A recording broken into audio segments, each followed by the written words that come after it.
Hi hello నమస్తే welcome to Ammu gardening channel. ఇవాళ మీరు చూస్తున్న వీడియో ఏమిటో మీకు ఈ పాటకి అర్థమైపోయి ఉంటుందండి. మా గార్డెన్ని రీగార్డెనింగ్ చేస్తున్నాం, అంటే కొత్త గార్డెన్గా తయారు చేయబోతున్నాము.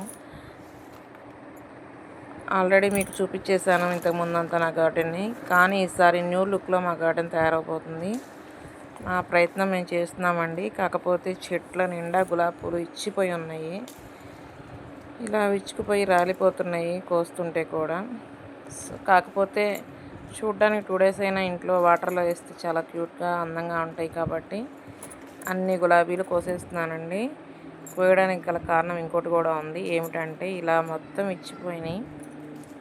ఇక మొగ్గలు అనేవి లేవండి. ఇక్కడ 1-2 మొగ్గలే ఉన్నాయి అంతే. సో ఉన్న మొగ్గలు ఉన్న కొమ్మలు ఉంచేసి మిగతా ఇది మొత్తం కటింగ్ చేసేస్తున్నానండి ఇవాళే. సో ప్రూనింగ్ స్టార్ట్ చేస్తున్నాను. కొమ్మలన్నీ ప్రూనింగ్ చేసేద్దామని ఫ్లవరింగ్ మొత్తం కోసేస్తున్నాను. మా దగ్గర ఎన్నో రకాల గులాబీలు తెచ్చిపెట్టామండి. మా దగ్గర మిగిలింది మాత్రం నాటు గులాబీ, ఎరుపు, తెలుపు, రోజ్ కలర్ ఫ్లవర్ అండి, బేబీ రోజ్ కలర్. 3 కలర్స్ మాత్రమే మిగిలాయి. అన్ని కలర్స్ రెడ్ అండ్ వైట్లో 5-6 మొక్కల దాకా ఉన్నాయండి. సో ఈ విధంగా అయితే గులాబీలు కోస్తుంటే రాలిపోతున్నాయి. ఇంత కూడా గడ్డి బాగా పెరిగిపోయింది కదండి.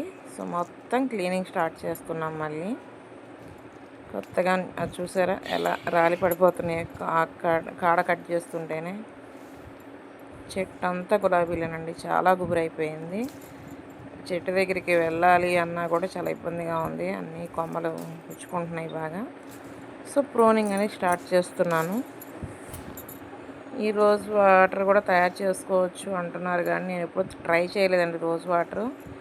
మీకేమైనా రోజ్ ఫ్లవర్స్తో రోజ్ వాటర్ ఎలా చేయాలి ఏంటనేది ఐడియా ఉంటే మాకు వీడియో కింద డిస్క్రిప్షన్లో నేను పెడతానండి. బట్ మీకు తెలిస్తే మాత్రం నాకు కామెంట్ రూపంలో తెలియచేయండి. నేను కూడా ఒకసారి ట్రై చేస్తాను. ఎందుకంటే ప్రూనింగ్ అయిన తర్వాత 1 మంత్ కల్లా మళ్ళీ చిగురులన్నీ వచ్చేస్తాయి, మళ్ళీ మొక్క వచ్చేస్తుంది, మళ్ళీ ఫ్లవరింగ్ స్టార్ట్ అయిపోతుంది.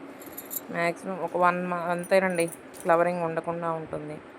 మళ్ళీ వెంటనే వచ్చేస్తుంది, ఎందుకంటే తగిన ఎరువు అంతా ఇచ్చేస్తాం కాబట్టి 1 మంత్ కల్లా కొత్త చిగురులు వచ్చేసి చిగురుతో పాటు మొగ్గలు వచ్చేస్తాయి. ఎలాగూ అందంగా మళ్ళీ గులాబీలు మాకు పూస్తాయి కాబట్టి రోజ్ వాటర్ ట్రై చేద్దాం అనుకుంటున్నాను నేను కూడా. ఇప్పుడైతే ఈ కోసిన పూలతో నా సొంత ప్రయోగంగా నేను ట్రై చేస్తాను. ఎలా వస్తుందో ఏంటో తెలియదు. ఇంటికి ఫస్ట్ టైం ప్రయోగాలు కాబట్టి యూట్యూబ్లో పెట్టకూడదండి. మళ్ళీ చేసి అడుగుదాం, తెలియకుండా పెడితే చేసుకున్న వాళ్ళు ఫీల్ అవుతారు కదా మమ్మల్ని చూసి. సో ఇదండి, ఎక్కువగా రెడ్ రోజెస్ ఉన్నాయి, వైట్ రోజెస్ కొన్ని, ఆరెంజ్ కలర్ రోజెస్ ఒకటే ఉందండి. సో ఇదే అండి ఫ్రెండ్స్, ఈ విధంగా చేస్తున్నాను.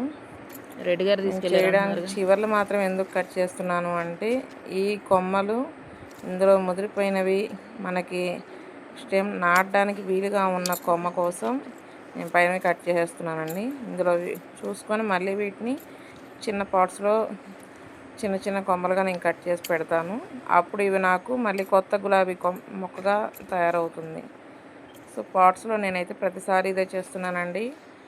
కొన్ని మొక్కలు తయారైనవి కూడా చిన్న చిన్న కుండీస్లో కొనుక్కొచ్చి పెట్టకుండా ఇవే మొక్కల్ని మళ్ళీ నేను తయారు చేసుకుంటున్నానండి.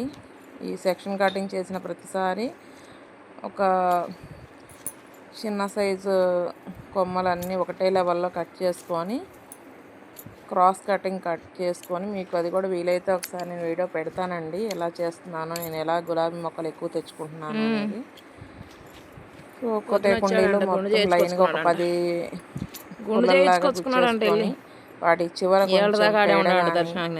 పశువుల ఎరువు కానీ నల్ల మట్టి చేసుకొని చివర్లో పెట్టేసి గాలిపోకుండా తర్వాత ఒక కవర్ ప్యాక్ చేసేస్తే ఒక 1 వీక్ కల్లా మనకి ఇగుర్లు అనేవి స్టార్ట్ అయిపోయి మనకి కొత్త మొక్కలు తయారవుతాయండి. మనకి ఆ మొక్క పూర్తిగా బతికి మనకి పెరిగి పూలు పూయాలి పైన పడుతుంది. 41 days కంపల్సరీ మనకి మొక్కకి ఏ కొత్త కొమ్మకైనా వేరు రావాలి అంటే, అది వేరు వచ్చి మొక్క బాగా బతకాలి అంటే మనకి 41 days కంపల్సరీ పడుతుంది. సో మా ప్రయత్నం మేము చేస్తున్నాం. Please like and share, subscribe my channel. Thank you for watching.